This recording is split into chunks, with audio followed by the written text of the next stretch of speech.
So here in the sixth stanza of Swami Vivekananda's poem, the Song of the Sannyasin, he's taking us right to the mountaintop, which I've done today as well, and said, "There is but one, the free, the knower, the self, without a name, without a form or a stain.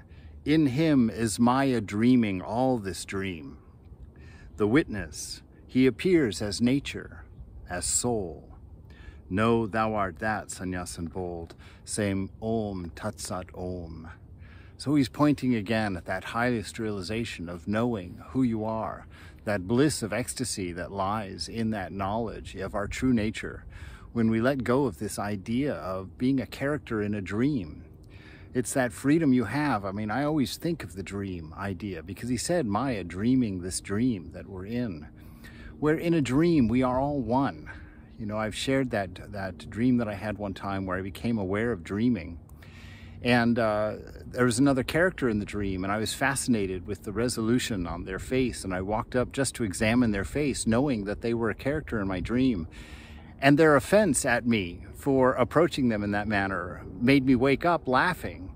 Because here in my own dream, a world that existed in my own mind, this person, this other character in the dream, a person of my own making, my own imagining, for them to be offended at my interest in the resolution of what my mind was capable of in informing them, was wonderful to me. That within my own dream, with an ego self of me, existed another ego, another person who could be offended at my approaching them so closely. And I saw and got a glimpse of maybe what Vivekananda is talking about when Maya is dreaming this dream. That larger self, that sleeping self, that dreaming self, which has created each one of us, has created everything around us, everything that we are.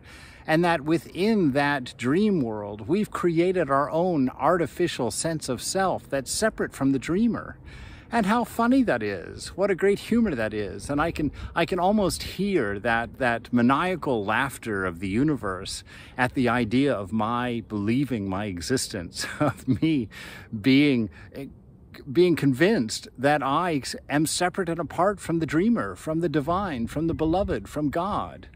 And that I've carved out this make-believe existence, that then I go about my days constantly building up and repairing the walls and increasing this sense of separateness and control and idea of me.